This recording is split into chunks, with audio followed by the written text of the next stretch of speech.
जी, वो सरकार ने तय करा है कि जो ऑनलाइन फटाफट भुगतान करेंगे उनमें हम कुछ लोगों को इंसेंटिव देंगे। वो शहर और देहात सभी के लिए किया है।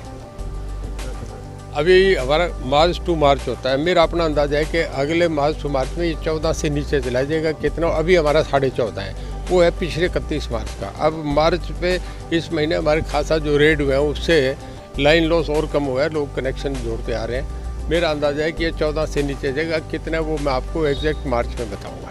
देखिए, सावधान तो रहना चाहिए। जैसे जैसे हमें इनपुट मिल रहे हैं, टीवी से मिल रहे हैं और इंटेलिजेंस एजेंसी जो इन्फॉर्मेशन आती है, हमें सेंट्रल गवर्नमेंट जो पास आउट करती है, हेल्थ मिनिस्ट्री से जो इनपुट मिल रहे हैं, उससे ये है कि अभी हमारा पिछले में गैप रहा था। जो महाराष्ट्र गुजरात में आया उसके बाद हमारे 10 दिन बाद 15 दिन बाद ही आया था। पहले दिल्ली में आना शुरू हो गया था, फिर गुड़गांव में आया, फिर यहाँ बाकी जगह आया था। तब थोड़ा दिल्ली में केसेज आए हैं। अभी थोड़े, अभी इतनी वो नहीं है, पर कभी भी बढ़ सकते हैं इसकी। हालांकि जो डॉक्टर्स का ओपिनियन है, इससे कोई हम फाइनल तो नहीं कह सकते कि इतना ये डेडली नहीं है, पर इसकी स्प्रेड पावर बहुत ज़्यादा है। उससे पहले से 3 टाइम to 7 टाइम्स है। अब इसके लिए सावधानी बरत रहे हैं। थोड़ा नाइट कर्फ्यू भी लगाया गया है, थोड़ी सी मूवमेंट को भी रोक रहे हैं। तो इसमें जितना आदमी, क्योंकि सभी के लिए आपकी हमारी सबकी मिल के ड्यूटी है, जितना सावधानी बरती जाए बरतनी चाहिए। इसमें यह भी ध्यान रखें कि लोगों का बिजनेस कम नहीं हो। हमें पहली बार जो लोगों में एक अर्थव्यवस्था पे जो धक्का लगा वो नहीं आना चाहिए।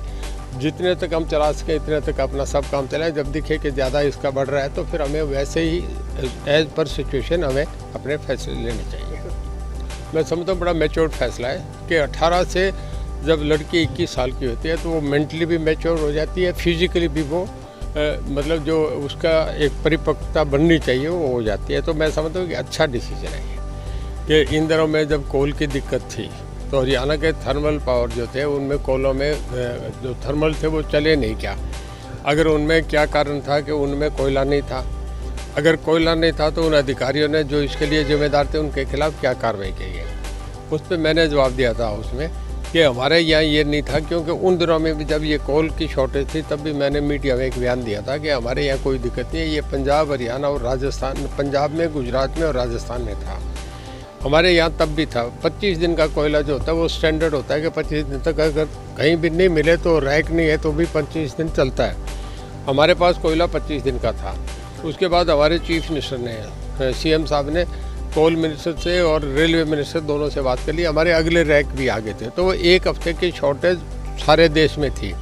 उस जगह कई जगह टीवी पे, मीडिया पे हल्ला था, पर हमारे 25 दिन का कोयला पहले ही था, अगले रैक भी आगे थे, हमारे एक दिन भी ये प्रॉब्लम नहीं आई। पंजाब में इंडस्ट्री कट था, पंजाब में आपका ऑफिस जो थे उनमें भी दिक्कत थी कि 2-2 घंटे कम कर दिए गए थे, दिन में ऑफिस टाइम कम कर दिए गए थे। हमारे प्रॉब्लम नहीं थी। ये तो उनके सवाल का जवाब था।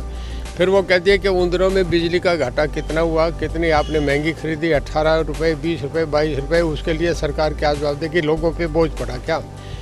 तो मैं उसे कहने का इसके लिए सेपरेट क्वेश्चन तो ये उसमें नहीं है। तो सीएम साहब खड़े होकर कहने लगे कि हमें लोगों का देखना होता है, अगर बिजली की कमी हो तो हमें 20 मिले, 22 मिले, 24 मिले और 50 मिले, इस बात का नहीं होता। हमें लोगों को गर्मी से बचाना होता है, निजात देनी होती है। इस करके हम कोई भी महंगी सस्ती खरीद सकते हैं, पर कितनी भी हम महंगी लें सस्ती लें, लोगों के ऊपर डोमेस्टिक रेट वही रहेगा जो पहले था, वो कभी भी आगे भी इसी तरह रहेगा।